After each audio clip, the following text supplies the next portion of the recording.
দেবু বুলবুলের কলম থেকে বলছি এবারের গল্প ভুজঙ্গবাবুর জমিদারি।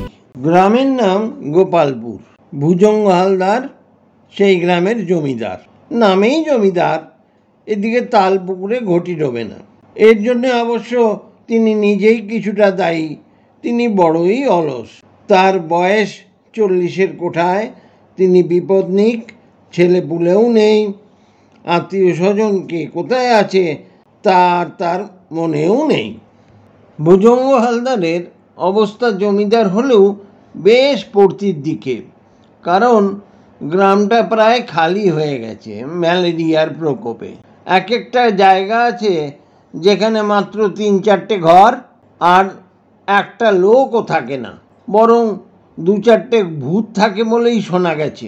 একদিন ভুজঙ্গ হালদার শুয়ে আছেন তার ঘরে। হঠাৎ তিনি একটা খচমচ মতো আওয়াজ পেলেন। চোখ খুলে দেখেন একটা কালো মতন সিরিঙ্গিপাড়ার লোক তাকে দেখেই সুরুত করে আলমারির উপরে উঠে গেল। কাঠের আলমারি, খুবই পুরনো দিনের, মাথার উপরে খুবই অল্প জায়গা, অনেক পোটলা পুটলিতে ভর্তি, কিন্তু লোকটা তার মধ্যেই দিব্যি সেঁধিয়ে গেল। এই তুই কে রে? আমি কেউ নই।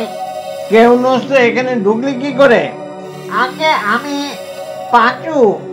বাবু, এসেছিলাম এখানে কিছু খাবারের আশায়, কিন্তু দেখলাম আপনার ঘরে তো কিছুই নেই। তাই ভাবলাম যদি কিছু জিনিসপত্র মানে পানি না যদি সরাতে পারি, তাইলে আমার বউ বাচ্চারা দুটো খেতে পারে। পাঁচু মানে মালোপাড়ার হরির বড় বেটা পাঁচু চোর? তারা তো গেল বছর মেলোডিতে ঘর শুধু সবাই মরেছে। আগে থেকে শুনেছেন আমি হলাম গিয়ে ভূত। এই নেমে আয় বলছি। অমনি শুরু করে নেমে এলো। পরনে একটা ময়লা ধুতি, চোখগুলো বড় বড়। তখন ভুজঙ্গবাবু বলল, তা খুঁজে খুঁজে আমার বাড়িতেই আসতে গেলি কেন? তোকে যদি এখনই মন্টু দারোগার হাতে তুলে দিই। মন্টু দারোগা আমারে কি করবে? আমি তো ধরবার আগে হাওয়ায় মিলিয়ে যাব। ভূত আমার বাবু অনেক সুবিধা। অত আনন্দ করিস না। মন্টু দারোগাকে বলে আমি পাশের গাঁ থেকে বিরিঞ্চি ওজাকে নিয়ে আসবো। সে ওজা এসে তোকে পাকড়াও করে বোতলে ভরে বন্ধ করে ভরে দেবে। তখন বুঝবি মজা। না না, এমন কাজ করবেন না, তাহলে পরিবারের সকলে ভাগা পড়ে যাব। তাহলে তোকে যে ধরেছি আমি শুধু শুধু ছাড়ি কি করে?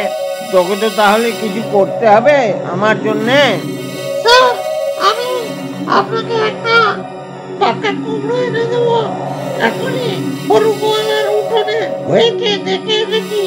কিন্তু আমি তো বামুন মানুষ, ভূতের চুরি করা কুমড়ো খাওয়াটা কি ঠিক হবে? কেন স্যার, তবুটা কত জল ছিটিয়ে দেবেন, সব শুদ্ধ হয়ে যাবে। তা বটে, তাই নিয়ে আয় তাহলে। পাঁচু হঠাৎ শুরুত করে কোথায় যেন মিলিয়ে গেল। বাকি রাতটা ভুজঙ্গবাবু বেশ নিশ্চিন্তেই ঘুমালো। পরের দিন সকালে উঠে দেখলেন উঠোনে কে যেন একটা বড় পাকা কুমড়ো রেখে। উনি বুঝলেন এটা পাঁচুরই কাজ। ঘরে কিছু চাল ছিল আর পুরনো ঘি ছিল, সেই দিয়ে সাথে কুমড়োর ঘ্যাঁট দিয়ে ভুজঙ্গবাবুর 2 বেলা ভালোই খাওয়া হলো। রাত্রিতে ভাবলেন যাক, আজ নিশ্চিন্তে ঘুমানো যাবে। ও মা, মাঝরাত্রে যথারীতি খচর মচর শব্দ, বেশ জোরেই এবার। আদৌ ঘুমে ভুজঙ্গবাবু বললেন, পাঁচু তুই আবার কেন এসেছিস? আমি পাঁচু নই, পাঁচুর পরিবার। তখন ভুজঙ্গবাবু তাকিয়ে দেখলেন আলমারির পিছন থেকে পাঁচুর পরিবার বেরিয়ে এলো। গায়ে লাল পাড় সাদা শাড়ি, ছোট করে পরা, হাতে শাঁখাও আছে, রং কুচকুচে কালো, সিরিঙ্গে পাড়া চেহারা, সঙ্গে 2টো ভূতের ছাও আছে। পুরো উদমগা সবাই মিলে মিশমিশে কালো। তুই পাঁচুর পরিবার হতে পারিস, কিন্তু তুই তো শাকচুন্নি। হ্যাঁ ঠাকুর মশাই, সেই জন্যই তো একটু মাছের লোভে আপনার রান্নাঘরে ঢুকেছিলাম। যদি একটু মাছের টুকরো টাকরা নিজের পক্ষে একটু আশটাশও পাওয়া যায়, কিন্তু রান্নাঘরে তো সবই ভুয়া। এদিকে আবার মাছু আমাকে বলল আপনি নাকি ও জায়গায় গিয়ে আমাদের জব্দ করবেন। এই বলে সবাই এসে ভুজঙ্গবাবুর পায়ের উপরে এসে পড়ল। ওরকম করবেন না ঠাকুর মশাই, ওরকম করবেন না, তাহলে তো আমরা মহা বিপদে পড়ে যাব। না খেয়ে তো আর মরতে পারবো না, তবে কঙ্কাল হয়ে যাব, তখন সে এক কেলেঙ্কারি অবস্থা। ভুজঙ্গবাবুর তখন একটু দয়াই হলো। তিনি বললেন, ঠিক আছে, তোরা এখন যা, দেখছি কি করা যায়। পরের দিন ভুজঙ্গবাবু স্নান টান সেরে গোল পাকানো সিঁড়ি দিয়ে দোতলায় উঠলেন পুজো করার জন্যে, কারণ ঠাকুর ঘর দোতলাতে। ভুজঙ্গবাবুর বাড়ি দোতলা হলে কি হবে, তার অর্ধেকটাই পড়ে গেছে অথবা পড়ো পড়ো করছে। ওনাকে ওপরে উঠতে হয় দিনে দুবার, একবার পুজোর জন্যে আর একবার সন্ধে দেওয়ার জন্যে। ঠাকুর ঘরে একটা কোষ্ঠী পাথরের মদনমোহনের মূর্তি আছে। ভুজঙ্গবাবু অবাক হয়ে দেখলেন পুজোর সব সামগ্রী, ফুল, বেলপাতা সব গুছিয়ে রাখা আছে। তিনি ভাবলেন, এ আবার কি করে হলো? এমন সময় উনি একটি শাকচুন্নির গলা শুনতে পেলেন। ঠাকুর মশাই, একটু গঙ্গা জল ছিটিয়ে দিয়ে পুজোয় বসে যান। আমরা সবাই এই দোতলার কোণার ভাঙা ঘরটাতে আস্তানা কিনেছি। ভুজঙ্গবাবু বেশ খুশি হয়েই হাট থেকে কিছুটা চাল, তরকারি, অল্প একটু মাছ নিয়ে এসে ভাবছেন রান্না করবেন। এমন সময় খোনা গলায় আবার আওয়াজ এলো, আপনাকে কিচ্ছুটি ভাবতে হবে না ঠাকুর মশাই, আপনি দাওয়ায় বসে আরাম করুন। অগত্যা ভুজঙ্গবাবু কিছুক্ষণ বসে থেকে তারপরে রান্নাঘরের দিকে গেলেন। ও মা, গিয়ে দেখেন রান্নাঘরের লাগোয়া দাওয়ায় সুন্দর করে আসন পেতে কাঁসার থালায় ভাত, তরকারি, মাছের ঝোল বেড়ে দেওয়া আছে। দুঃখটা গঙ্গা জল ছিটিয়ে খেয়ে নেন ঠাকুর মশাই। তিনি তাই করলেন এবং অনেক দিন পর বেশ তৃপ্তি করে খেলেন। কুয়ো পাড়ে দেখলেন হাত ধোয়ার জলও তোলা আছে। তারপর ভুজঙ্গবাবু সুন্দর এক দিবানিদ্রা দিলেন এবং রাতেও দেখলেন সেই একই ব্যবস্থা। রাতে খেয়ে উঠে ভুজঙ্গবাবু একটা ঢেকুর তুললেন, তুলে বললেন, পেঁচো, তোরা খেয়েছিস? হ্যাঁ স্যার, দিব্য খেয়েছি। এইভাবে পাঁচুর পরিবারের কল্যাণে ভুজঙ্গবাবুর বেশ ভালোই চলছিল। মাসখানেক কেটে গেল। ভুজঙ্গবাবুকে শুধু মাঝে মাঝে চাল আর একটু মাছ টাছ কিনে আনতে হতো। সবজির ব্যবস্থাটাও পাঁচুই করছিল। কিন্তু আষাঢ় মাসের গোড়ার দিকে ভুজঙ্গবাবুর মনে অনুতাপ হলো। তিনি ভাবলেন, তিনি একজন ব্রাহ্মণ সন্তান, সুস্থ সবল মানুষ হয়ে ভূতে চুরি করা খাবার খেয়ে দিন কাটাচ্ছেন। এটা কি ন্যায্য কথা হচ্ছে? তিনি কি কিছুই করতে পারেন না? তার কি কিছুই নেই? তখন তিনি পুরনো দলিল দস্তাবেজ নিয়ে বসলেন। তিনি দেখলেন তার একটা বেশ বড় পুকুর আছে বাগদিপাড়ার পাশে। সেটা এখন প্রায় মজেই গেছে।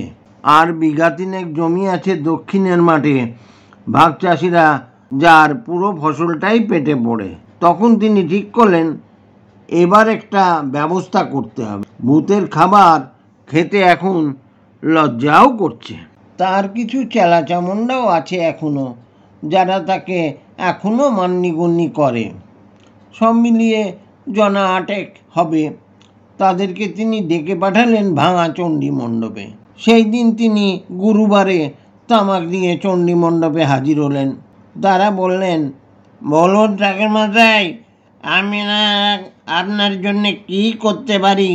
আপনার সেবায় কি লাগতে পারি আমরা? আপনি শুধু হুকুম করুন। ভুজঙ্গবাবু বললেন, তোরা থাকতে আজ আমার এই অবস্থা?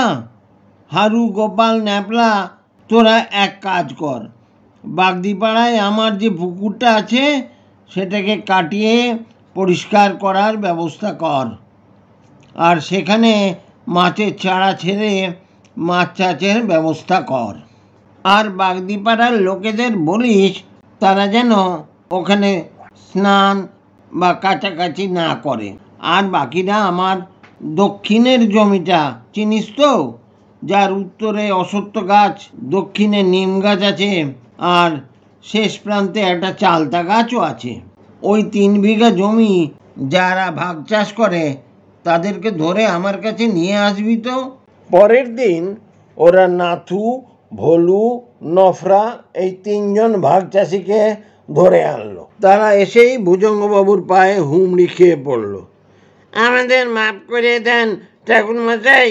ভুজঙ্গবাবু বলল, তোরা তো আচ্ছা লোক বটে, 3 বছর ধরে আমার জমিতে চাষ করছিস, কিন্তু আমাকে একটা বস্তাও ধান দিস নাই। তোদের কেউ তো মন্টু দারোগার কাছে নিয়ে যেতে হবে মনে হচ্ছে। তারা হাউমাউ করে কেঁদে উঠল। ওরে বাবারে, আমাকে দারোগা বাবুর কাছে নিয়ে যাবেন না কর্তা, আমরা ধনে প্রাণে মারা পড়ব। এই সন থেকে আপনার যা ন্যায্য পাওনা হয় সব আপনারে দিয়ে যাব কর্তা। আর গত 3 সনেরটা কি হবে? ঠাকুর মশাই, ওইগুলো আমরা একটু একটু করে কিস্তিতে দিয়ে দেব। ঠিক আছে, তাহলে কালই 1 বস্তা ধান দিয়ে যাস। ভুজঙ্গবাবু বাগদিপাড়ায় গিয়েও দেখলেন পুকুরটিও বেশ ভালোই হয়েছে। ভাগ চাষিরা সবাই 1 বস্তা করে ধানও দিয়ে গেল। পরের দিন ভুজঙ্গবাবু তার 2 জন লোকের পিঠে 2 বস্তা ধান চাপিয়ে বাজারে গেলেন চাল করানোর জন্য। সেইখানে এক গেরস্থ বাড়িতে ধান সিদ্ধ করে ঝাড়াই করে চাল করে দেয়। সেইখানে গিয়ে ভুজঙ্গবাবু চাটুর্যেদের দাওয়ায় বসলেন, কারণ অনেকক্ষণ তো লাগবে। চাটুর্যেদের ছোট ছেলে আবার একটা ছোট মুদিখানাও চালায়। চাটুর্যের সাথে গল্প হলো।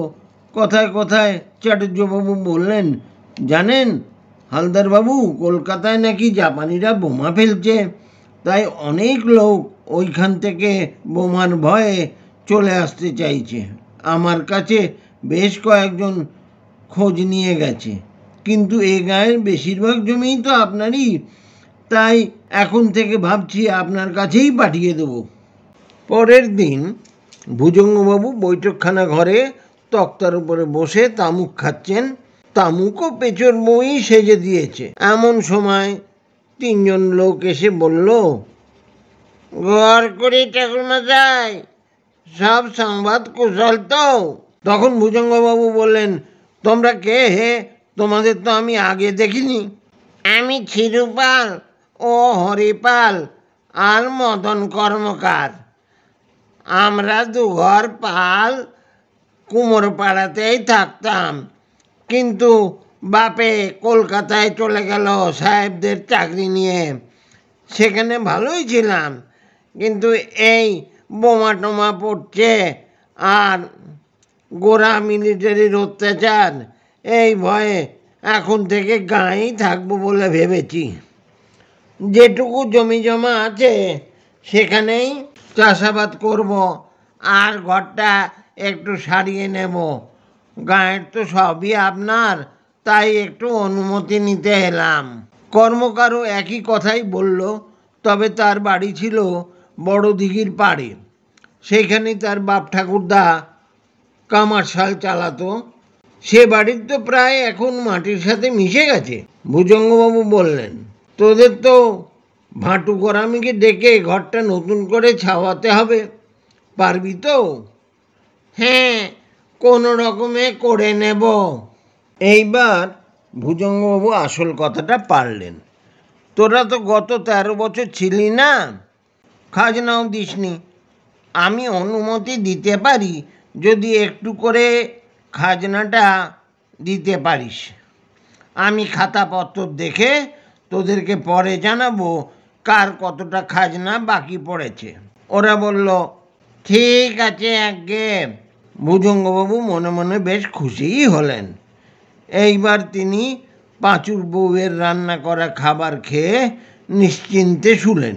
ওমা, মাঝরাত্রে পাঁচু ডাকাডাকি করে ঘুম ভাঙালো। দেখলাম ওর সাথে আরও 3টে ভূতের পরিবার রয়েছে। তারা সব হাউমাউ করে ঠাকুরমশাইয়ের পায়ের কাছে পড়ে গেল।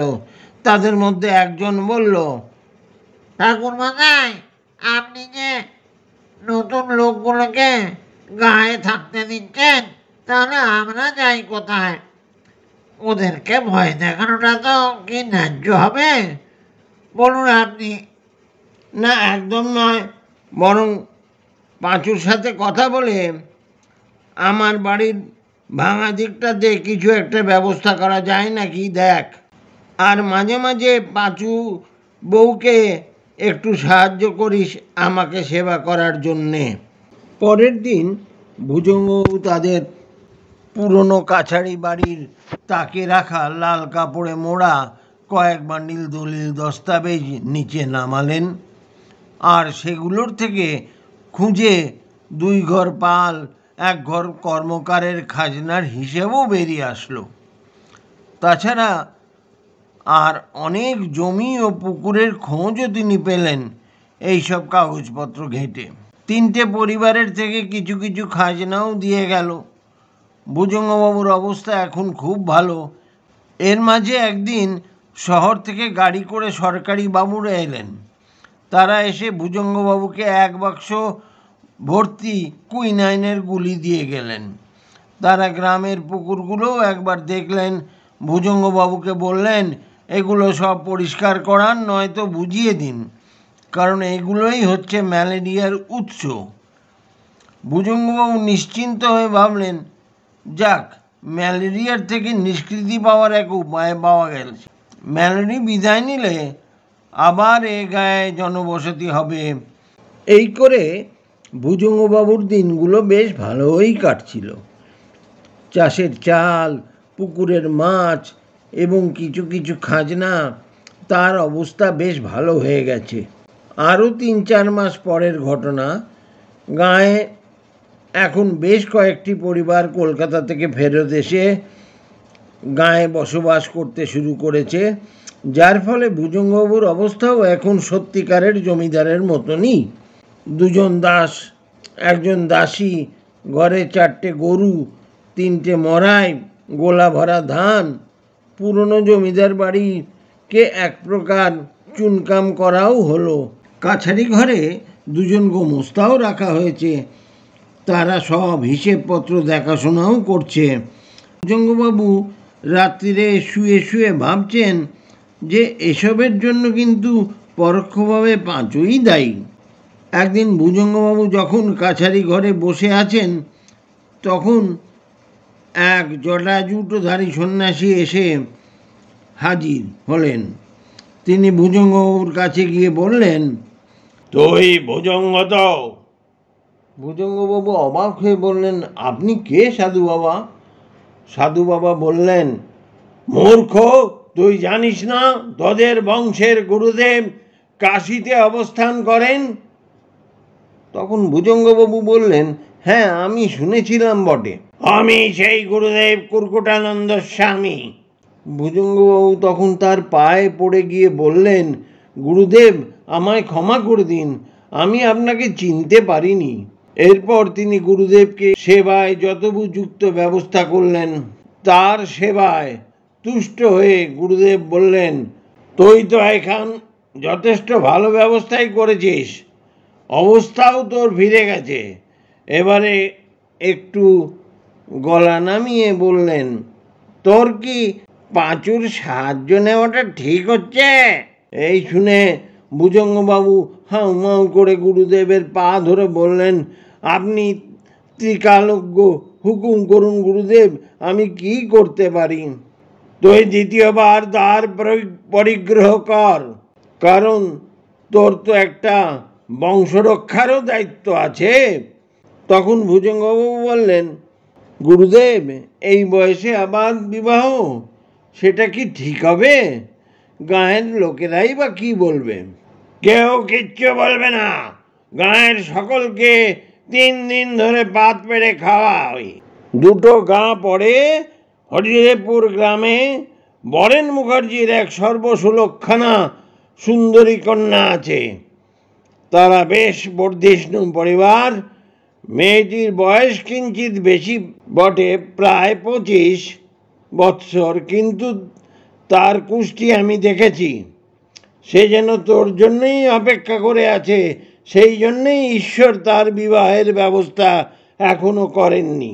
তুই সেইখানে লোক পাঠা। গুরুদেবকে আর ধরে রাখা গেল না।